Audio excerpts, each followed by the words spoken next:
Chapter 4 સમતલમાં ગતિ તેમાં આપણે આજે ઉદાહરણ 4.7 જે છે તે જોઈએ। તો એમાં પ્રશ્ન આપ્યો છે કે ગેલેલિયોએ તેના પુસ્તક ટુ ન્યૂ સાયન્સીસ માં એવું વિધાન કર્યું કે 45 ડિગ્રીના ખૂણા સાથે સમાન તફાવત ધરાવતા બે જુદા જુદા કોણે પદાર્થને પ્રક્ષિપ્ત કરવામાં આવે છે તો તેમની અવધિ સમાન હોય છે। આ વિધાન સાબિત કરો। એટલે કે શું કહે છે કે જે પ્રક્ષિપ્ત ગતિ થાય છે ત્યારે એ પ્રક્ષિપ્ત ગતિ દરમિયાન 45 ડિગ્રીનો ખૂણો બને અને તેના બે જુદા જુદા ભાગમાં કઈ બે જુદા જુદા ભાગ પડે ત્યારે તેમની જે અવધિનું આપણે સૂત્ર ભણી ગયા। અવધિનું સૂત્ર શું હતું? r બરાબર v0² sin 2θ છેદમાં g। આ સૂત્ર પરથી આપણે એનો અવધિનો દાખલો ગણીશું। તો હવે આપણે અહીંયા ધારી લઈએ કે ધારો કે પદાર્થ કઈ 45 ડિગ્રીના ખૂણે બનાવે છે ખૂણો। તો ધારો કે પદાર્થને 45 ડિગ્રી સાથે થીટા જેટલો, અને એ પણ કેવા ભાગમાં બનાવવાનો છે? બે ભાગમાં। થીટા જેટલો તફાવત ધરાવતા, એટલે કે પ્રક્ષિપ્ત ગતિ કેવી કરે તે આપણે આકૃતિ દોરીને જોઈએ, પણ તે પહેલા આ 45 ડિગ્રીનો ખૂણો બનાવે છે, બરાબર? તો એ 45 ડિગ્રીનો જે ખૂણો બનાવે છે ત્યારે તે પ્રક્ષિપ્ત ગતિ કરશે, પણ તેના પહેલા તેની 45 ડિગ્રીથી અંદર બાજુ અને 45 ડિગ્રીથી ઉપર બાજુ, એટલે કે કેટલા 45 ડિગ્રીમાંથી થીટા માઇનસ કરીએ એટલો ખૂણો બનાવે અને 45 ડિગ્રીમાં થીટા ઉમેરીએ એટલો ખૂણો બનાવે। એટલે કે શું લખી શકીએ? 45 ડિગ્રી માઇનસ થીટા અને 45 ડિગ્રી પ્લસ થીટા ના બે જુદા જુદા કોણે પ્રક્ષિપ્ત ગતિ કરતા મળતી અવધિ। હવે બંને અલગ અલગ ખૂણે આપણે અવધિ શોધવાની છે, તો મળતી અવધિ ધારો કે આના માટે r1 છે, શેના માટે? 45 ડિગ્રી ઓછા થીટા માટે r1 છે, અને 45 ડિગ્રી વત્તા થીટા માટે ધારો કે r2 છે। તો સૌથી પહેલા આપણે આકૃતિ દોરીને જોઈએ। તો સૌથી પહેલા આ રીતે જો પદાર્થ પ્રક્ષિપ્ત ગતિ કરતો હશે, આ તેનો x અક્ષ, આ એનો y અક્ષ, બરાબર? હવે તે 45 ડિગ્રી એટલે કે અહીંયા ઉગમ બિંદુથી આ 45 ડિગ્રીનો ખૂણો જાય છે, બરાબર? અને તેવી જ રીતે જો તે અહીંયા પ્રક્ષિપ્ત ગતિ કરે છે આ મુજબ અને થીટાથી ઉપરના ખૂણે, એટલે કે આ જગ્યાએ એ નાનો ખૂણો એટલે કે 45 ઓછા થીટા જેટલો ખૂણો બનાવે। આ 45 ડિગ્રીનો ખૂણો છે, આલેખ ઉપર પ્રક્ષિપ્ત ગતિ કરે ત્યારે 45 ડિગ્રી છે પદાર્થ, તો આ વચ્ચે ખૂણો બન્યો એ કેટલો થઈ ગયો? 45 ઓછા થીટા જેટલો। અને એવી જ રીતે તે ગતિ કરે છે, તો એ પ્રક્ષિપ્ત પદાર્થ આ રીતે ગતિ કરે છે અને આની જોડે પણ તે થીટા જેટલો ખૂણો બનાવે છે। અહીંયા પણ થીટા અને અહીંયા પણ થીટા। આ વાળો ખૂણો કેટલો થઈ ગયો? 45 વત્તા થીટા જેટલો, અને આ વાળો ખૂણો કેટલો થઈ ગયો? તો 45 ઓછા થીટા જેટલો તેનો ખૂણો થયો। તો હવે અવધિ માટેનું સૂત્ર શું છે? તો અવધિ માટે r બરાબર આપણે શું લખતા હતા? v0² sin 2θ અપોન g, બરાબર? હવે એમાં ખૂણાની કિંમત મૂકીએ તો સૌથી પહેલા આપણે 45 ઓછા થીટા માટે જોઈએ છે, માટે તેને r1 લઈએ।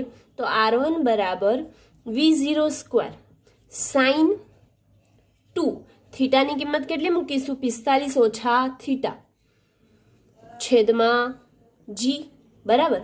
v0² sin 2θ 45 sin 2 45 minus theta છેદમાં g v0² sin। હવે 2 45 2 into 45 કેટલા થાય?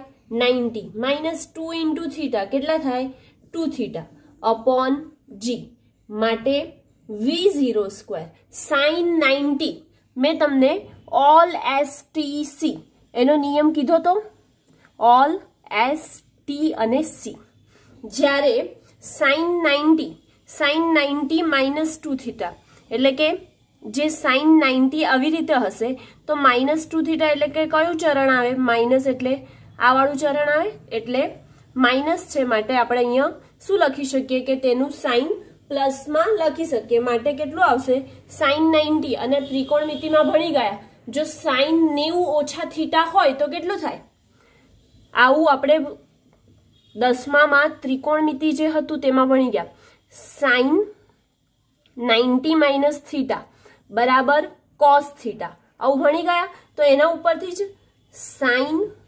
90 ની જગ્યાએ શું લખવાનું cos અને 2 થીટા એટલે કે અહીંયા 2 થીટા અપોન g એટલે કે આપણું r1 શું આવ્યું v0² cos 2 theta upon g હવે તેવી જ રીતે આપણે r2 જોઈએ તો r2 બરાબર શું મૂકીશું v0² sin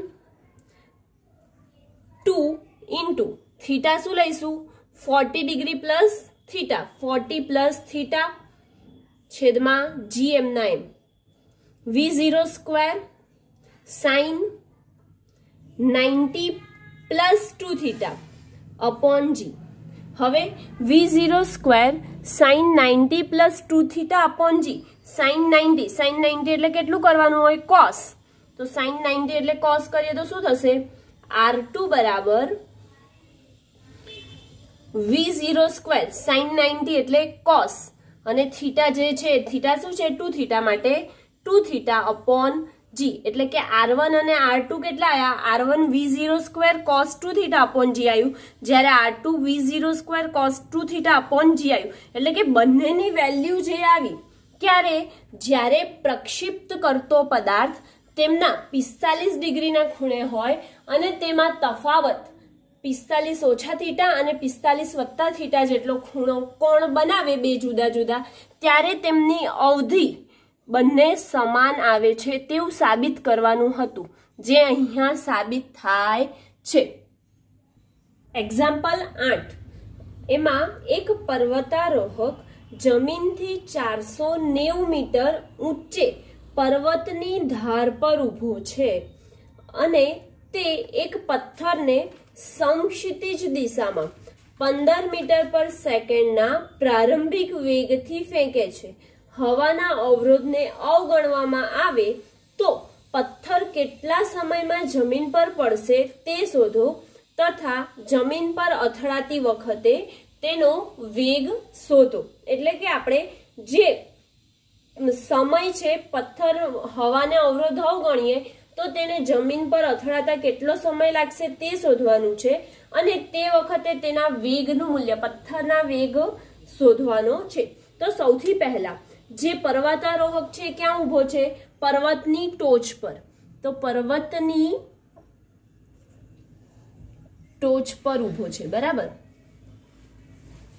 એટલે કે એના માટે શું થઈ ગયું ઉગમ બિંદુ થઈ ગયું આપણા માટે તો પ્રારંભિક સમય જે છે તેના તે વસ્તુ શું હશે પથ્થર તે વખતે તેના હાથમાં હશે માટે પ્રારંભિક સમય તો શું થઈ જશે શૂન્ય કેમ કે હજી એને ફેંકવાનું સ્ટાર્ટ કર્યું નથી જ્યાં સુધી હાથમાં છે ત્યાં સુધી તેનું શું થઈ જશે t બરાબર 0 તેવી જ રીતે તે પથ્થર જે તેના હાથમાં છે માટે પથ્થરનું સ્થાન પણ શું થઈ જશે xo ઉગમ બિંદુ પર છે એટલે xo બરાબર શું થઈ જશે 0 પરંતુ તે અહીંયા કીધું છે કે પર્વતની ધાર પર ઊભો છે અને એક પથ્થરને સમક્ષિતિજ દિશામાં 15 મીટર પર સેકન્ડની પ્રારંભિક વેગથી ફેંકે છે એટલે કે પ્રારંભિક વેગ આપ્યો છે કેટલા વેગથી ફેંકે છે v0x સ્થાન પરથી ફેંકે છે એટલે કે v0x બરાબર કેટલું આપ્યું છે પ્રારંભિક વેગ 15 મીટર પર સેકન્ડ બરાબર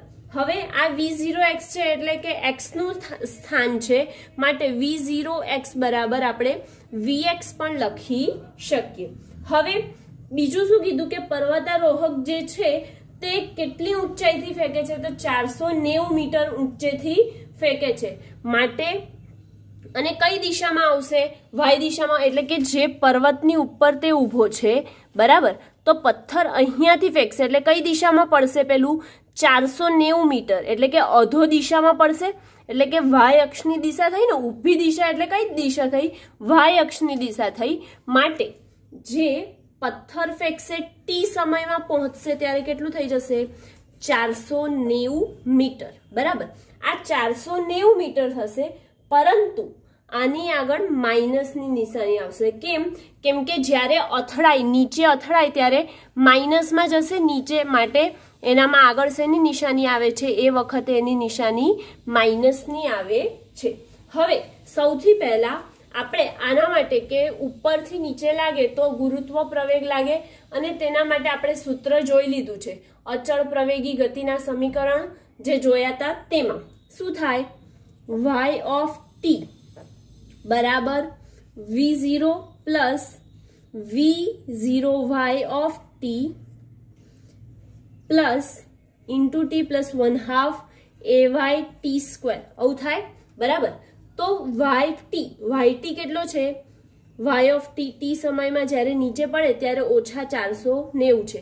અને y0 એટલે કે જે તેનું સ્થાન છે, પ્રારંભિક સ્થાન તો કેવું છે? બંને વખતે તે વસ્તુ તેના હાથમાં હશે, માટે પ્રારંભિક સ્થાન તો 0 છે. તેવી જ રીતે પ્લસ v0y એ પણ કેવું થશે? પ્રારંભિક વેગ y દિશામાં કેવો થશે? 0 થશે, પરંતુ નીચે પડશે ત્યારે તેનો વેગ આવશે. માટે પ્રારંભિક વેગ 0, અને તે માટે પ્રારંભિક સમય પણ શું થાય? 0. માટે અહીંયા શું લખીએ છીએ? 0 પ્લસ 1/2 એ એટલે જે નીચે તરફ પડે છે તે માટે તેનો પ્રવેગ ay થયો. તો y દિશામાં પડે છે ને નીચે, તો ay એટલે કે આપણે પ્રવેગ શું લખીએ છીએ? જ્યારે મુક્ત પતન કરે ત્યારે પ્રવેગ કેટલો લખીએ છીએ? 9.8. પણ કઈ દિશામાં છે? નીચેની દિશામાં. માટે -9.8 મીટર પર સેકન્ડ સ્ક્વેર થાય. તો હવે કિંમત મૂકે -9.8 અને ટી સ્ક્વેર આપણે શોધવાના છે, તો ટી સ્ક્વેર આપણે અહીંયાથી શોધીશું. તેથી -490 બરાબર, અહીંયા પણ આગળ માઇનસની નિશાની આવશે એટલે -9.8/2 ટી સ્ક્વેર થાય. હવે ટી આપણે શોધવાનું છે ટી, માટે ટી સ્ક્વેરને કરતા બનાવીએ તો બચ્યું શું? માઇનસની સાઇન કટ થઈ ગઈ, તો શું થાય? 490, બરાબર. અને 2/9.8 એટલે કેટલું થાય? 4.9 સમથિંગ થાય. તો 4.9 માટે અહીંયા લખીએ આપણે 4.9. તેથી ટી સ્ક્વેર બરાબર 490/4.9 કરીએ એટલે કેટલું આવે? 100 આવે. હવે એનો ભાગાકાર કર્યો અને જવાબ 100 આવ્યો, પણ આપણે શું શોધવાનું છે? ટી શોધવાનું છે. સમય જ્યારે નીચે આવે તે માટે તેનો સમય ટી શોધવાનો છે, આ જગ્યાએ આવે ત્યારે. તો ટી શોધીએ તો ટી બરાબર કેટલું થઈ જશે? 10 સેકન્ડ થાય. વર્ગ દૂર કરવા માટે અહીંયા વર્ગમૂળ લેવું પડે, માટે ટી બરાબર 10 સેકન્ડ થાય. હવે તેવી જ રીતે આપણે પદાર્થ જે છે તે વાય દિશામાં ગતિ કરશે ત્યારે આપણે વીવાય એટલે કે અચળ પ્રવેગી ગતિ માટેનું જ પહેલું સમીકરણ છે તે લઈએ.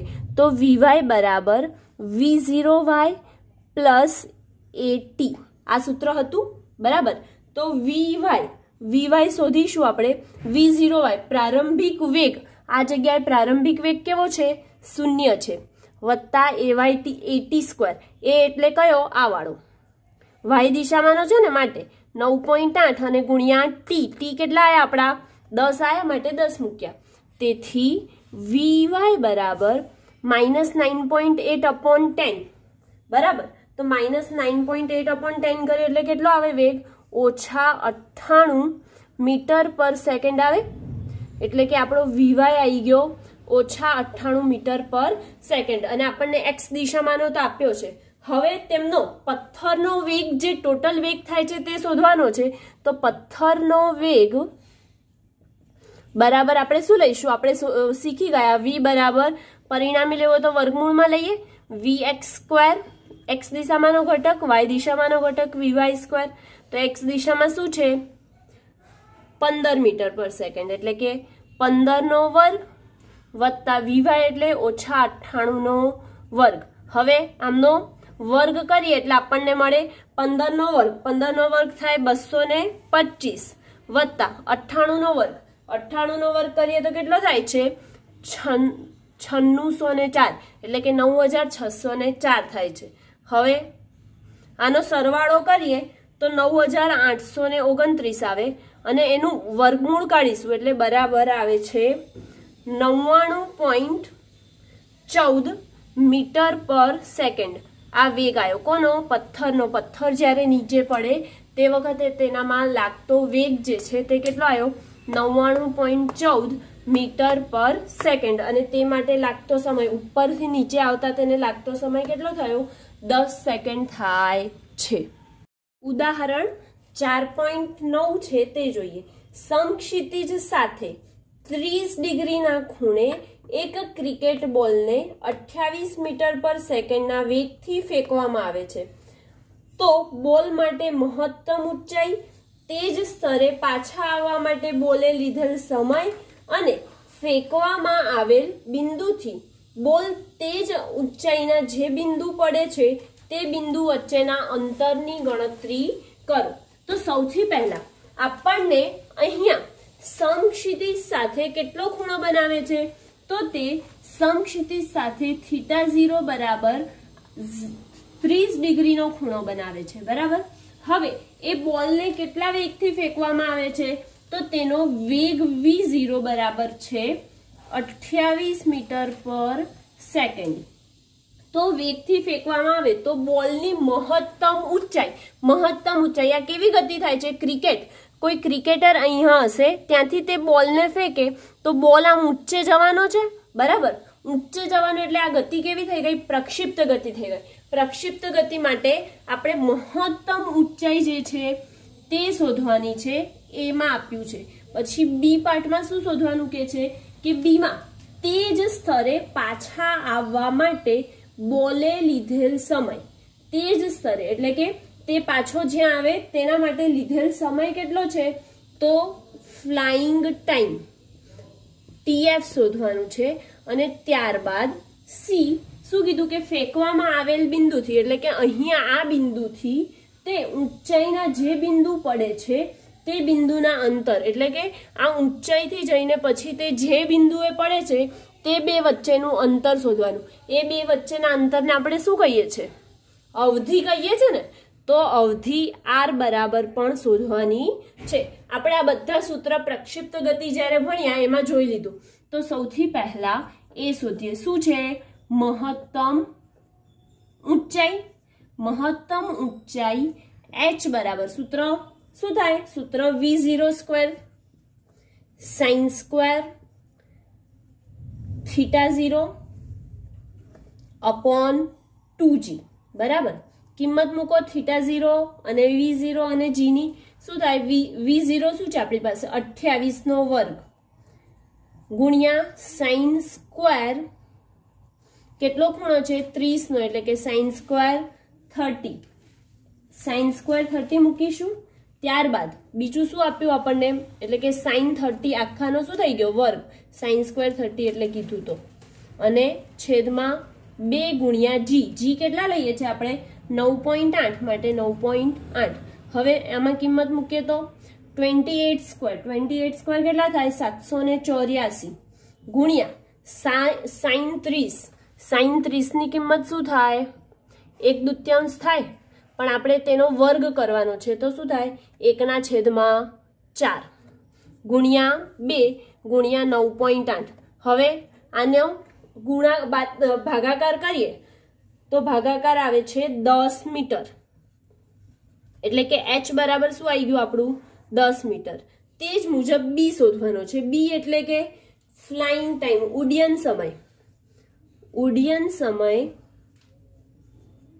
TF સૂત્ર શું થાય TF નું સૂત્ર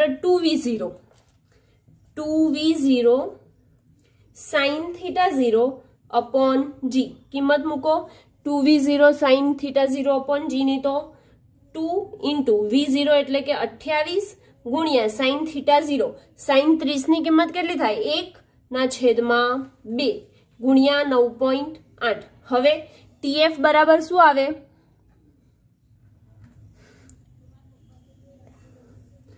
TF બરાબર શું આવે છે સાદું રૂપ આપીએ તો 2 કેન્સલ થઈ ગયા 28 ભાગ્યા 9.8 કરવું પડશે તો આવે છે આપણો જવાબ 2.857 સેકન્ડ અથવા તો તમે એપ્રોક્સિમેટલી કરીને 2.9 લખી શકો કેમ કે 5 છે તો રાઉન્ડ ઓફ કરીએ તો 2.9 સેકન્ડ લખી શકાય. માટે TF આવ્યું શું 2.9 સેકન્ડ.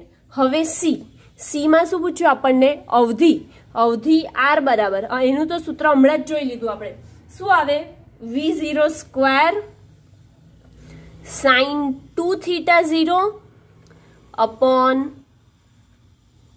G બરાબર V0 સ્ક્વેર V0 એટલે કે 28 ગુણ્યા 28 ગુણ્યા સાઇન 2 થીટા એટલે કે સાઇન 2 ગુણ્યા 30 થાય થીટા 0 ની કિંમત અને આ 2 એમની જોડે ગુણાયેલા છે તે અને આ G કેટલું થાય છે 9.8 માટે R બરાબર 28 ગુણ્યા 28 એટલે કે 784 અહીંયા આપણે કર્યા હતા ગુણ્યા સાઇન 60 2 ગુણ્યા 30 એટલે સાઇન 60 છેદમાં 9.8 સાઇન 60 ની કિંમત કેટલી થાય તો સાઇન 60 ઇઝ ઇક્વલ ટુ √3/2 થાય બરાબર તો એની કિંમત મૂકીએ આપણે શું 784 ગુણ્યા √3/2 ઇન્ટુ 9.8 √3 ની કિંમત કેટલી થાય 1.73 સમથિંગ થાય તો હવે એનું સાદું રૂપ આપીએ R બરાબર ગુણાકાર કરીને છેદમાં ભાગાકાર કરીશું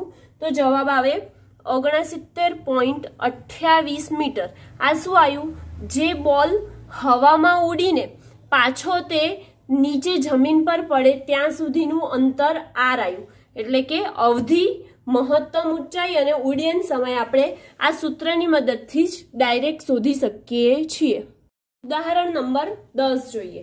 એમાં શું આપ્યું પ્રશ્ન આપણને કે એક જંતુ વર્તુળાકાર ખાંચમાં કે જેની ત્રિજ્યા 12 સેન્ટીમીટર છે. એક જંતુ છે તે વર્તુળાકાર તેનું શું છે માર્ગ છે અને તે વર્તુળાકાર માર્ગની ત્રિજ્યા આપણને 12 સેન્ટીમીટર છે તેમાં ફસાઈ જાય છે. તે ખાંચમાં એક ધારી 100 સેકન્ડમાં 7 પરિભ્રમણ કરે છે. તો સૌથી પહેલા એ કોણીય ઝડપ અને રેખીય ઝડપ શોધો અને બી માં સુપ્રવેગ સદિશ એ અચળ સદિશ છે અને તેનું માન કેટલું હશે. એટલે કે અહીંયા પૂછ્યું છે કે પ્રવેગ જે છે તે અચળ સદિશ છે તેવું પૂછ્યું છે અને તેનું માન કેટલું હશે તે પૂછ્યું છે. તો સૌથી પહેલા એ વર્તુળાકાર ગતિ કરે છે બરાબર તો તે વર્તુળાકાર ગતિ કરે છે તેમાં R તેની ત્રિજ્યા આપી છે R કેટલું આપ્યું છે આપણને 12 સેન્ટીમીટર આપ્યું છે બરાબર 12 સેન્ટીમીટર અને તેના માટે કેટલું પરિભ્રમણ કેટલા કરે છે 7 પરિભ્રમણ કરે છે કેટલી સેકન્ડમાં 100 સેકન્ડમાં. તો 7 પરિભ્રમણ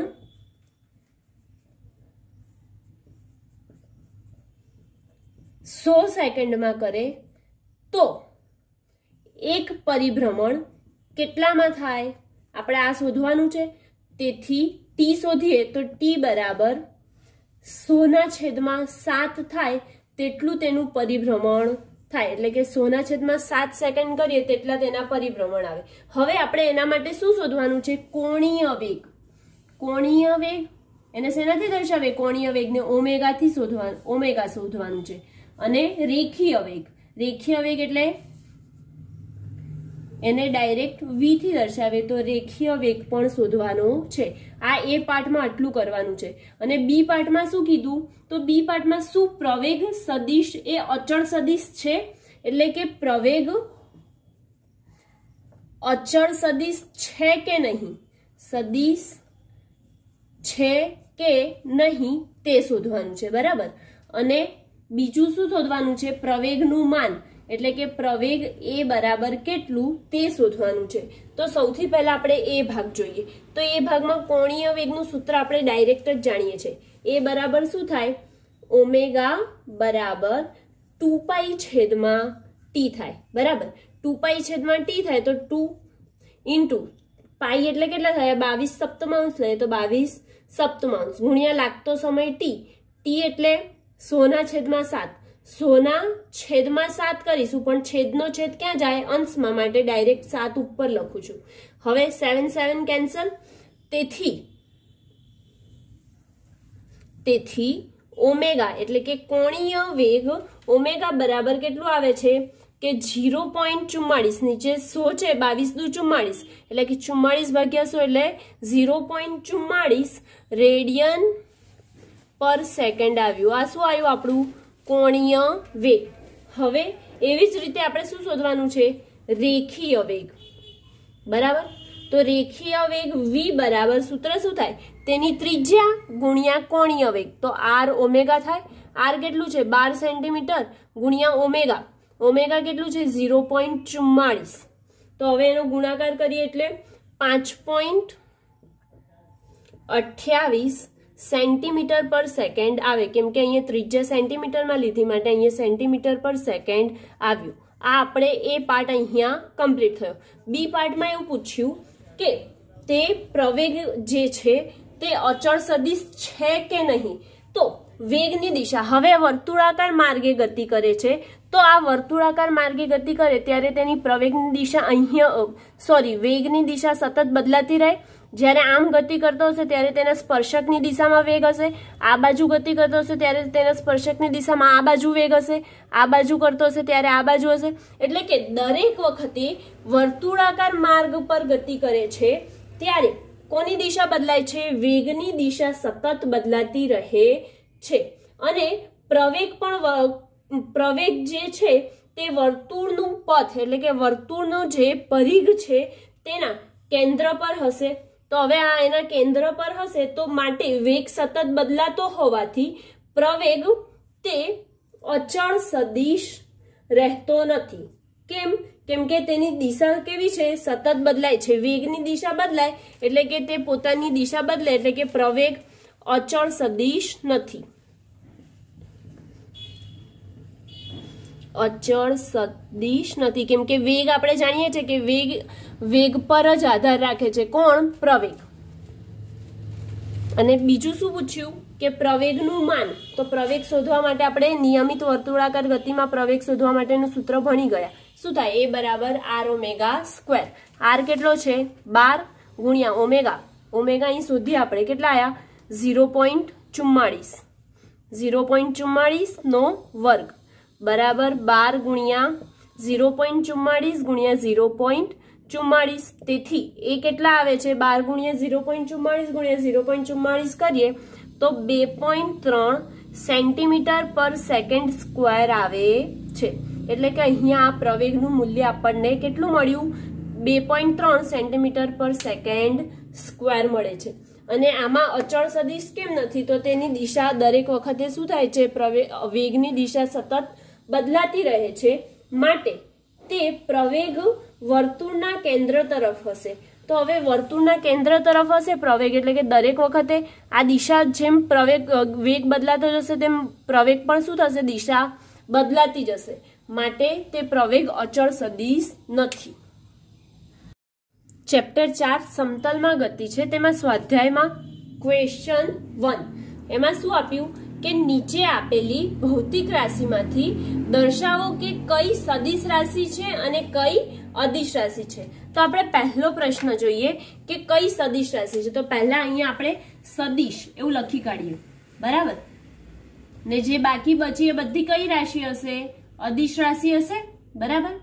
તો સૌથી પહેલા કદ થી સ્ટાર્ટ થાય છે. આ બધી રાશિ આપી છે એમાં કદ થી સ્ટાર્ટ થાય છે. તો કદ કઈ રાશિ કહેવાય તો કદ સદિશ રાશિ કહેવાય માટે નહીં લેવાનું. કદ અહીંયા લખીએ.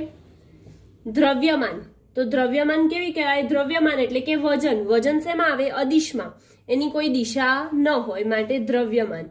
પછી નેક્સ્ટ આવ્યું ઝડપ. ઝડપ એટલે કે જે પદાર્થે કાપેલું કુલ અંતર છેદમાં સમય.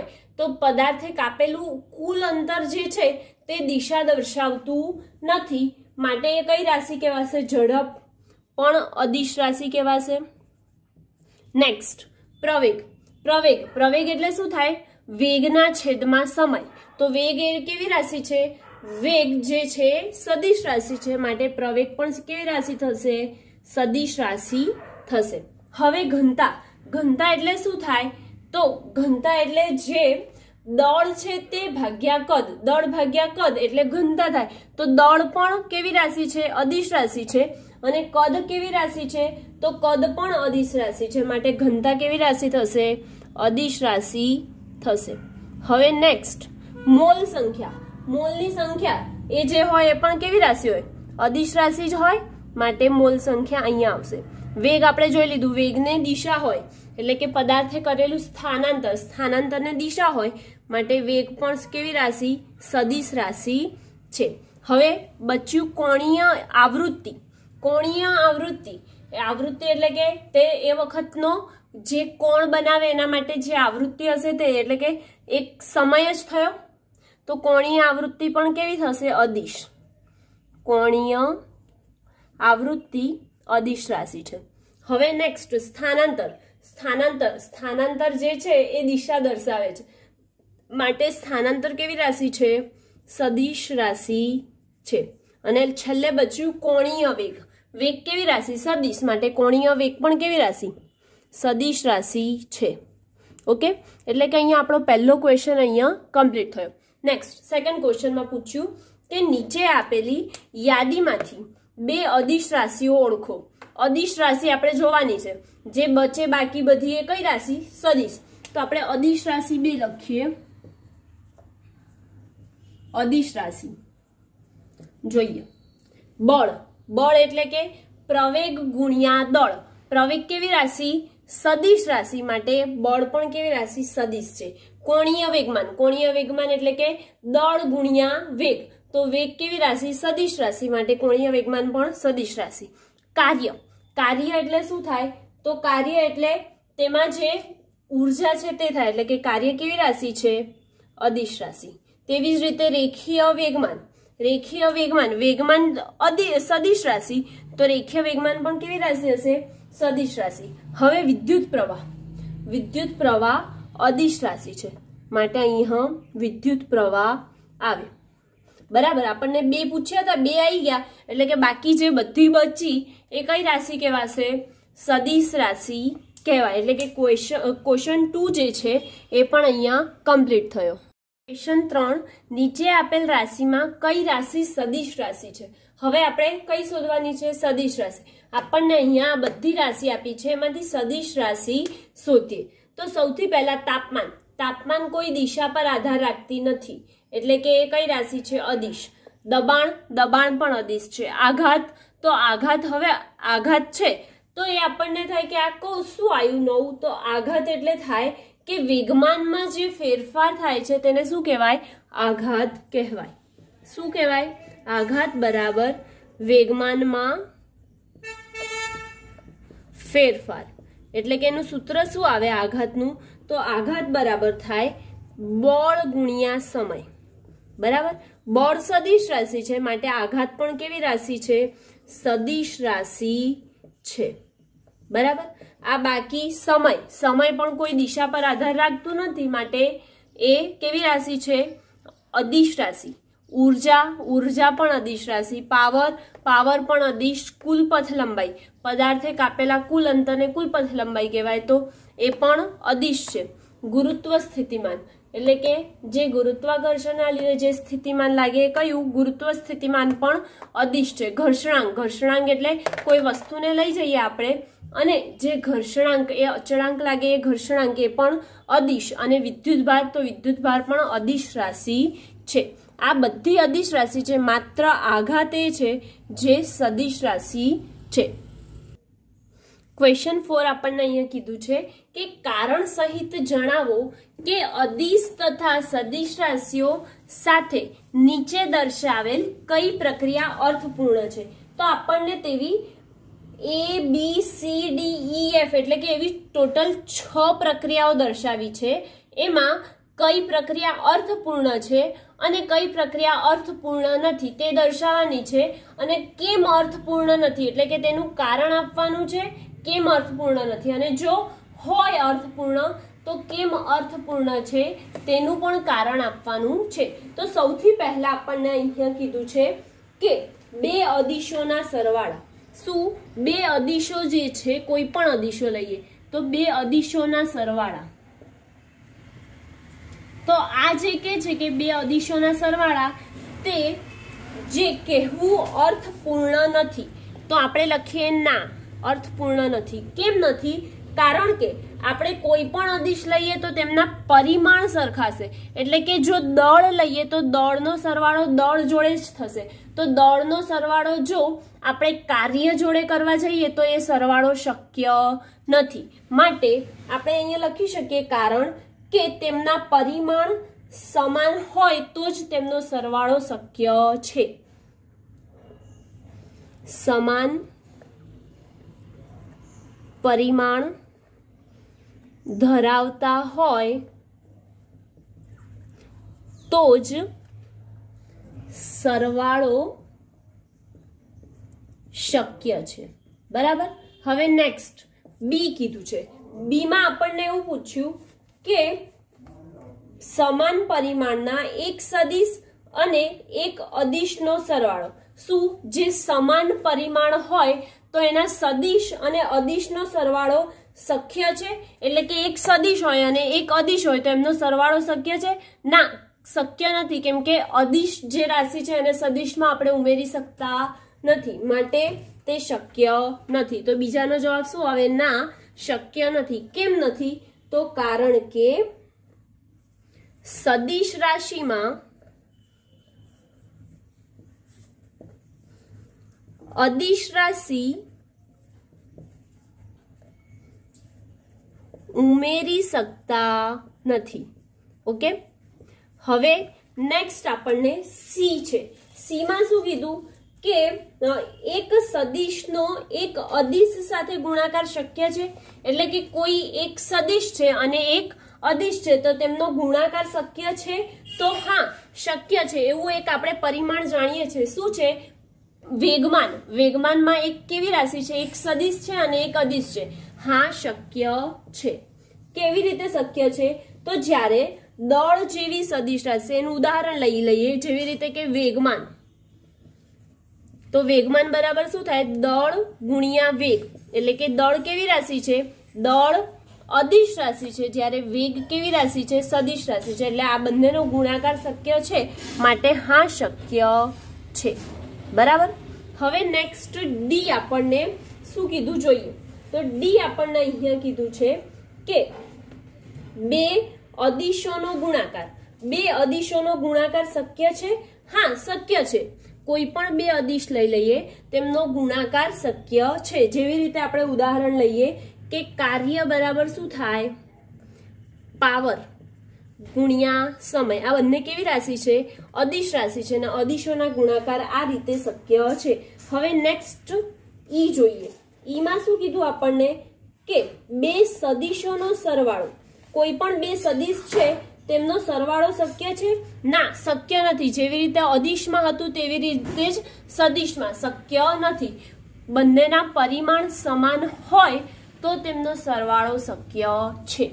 તો અહીંયા તો આપણને એવું ક્લેરિફિકેશન નથી કર્યું કે બે પરિમાણ સમાન છે કે અલગ અલગ, તો આપણે તો કોઈ પણ સદિશનો સરવાળો શક્ય છે એવું પૂછ્યું, તો ના, શક્ય નથી। કેમ નથી? સમાન પરિમાણ ધરાવતા હોય તેવા જ સદિશનો સરવાળો શક્ય છે। હવે નેક્સ્ટ એફ પૂછ્યું। એફ માં શું કીધું છે આપણને કે એફ માં કીધું કે એક સદિશના ઘટકનો તે જ સદિશ સાથે સરવાળો શક્ય છે। શું કીધું? ફરીથી, એક સદિશ ઘટક છે આપણી પાસે, એ જ સદિશના ઘટકનો જે સદિશ સાથે સરવાળો શક્ય છે? તો ના, સદિશનો ઘટક પોતે જ સદિશ નથી, માટે શક્ય નથી। ના, સદિશનો ઘટક પોતે સદિશ નથી, માટે શક્ય નથી. તો એનું ઉદાહરણ લઈ લઈએ. ધારો કે કોઈ સદિશ રાશિ છે તો તેમના ઘટકો AXI પ્લસ AYJ એવી રીતે બતાવીએ છીએ. તો આમના આ ઘટકો જે છે તે સદિશ હોતા નથી, માટે શક્ય નથી. એટલે કે ક્વેશ્ચન 4 જે છે અહીંયા કમ્પ્લીટ થાય.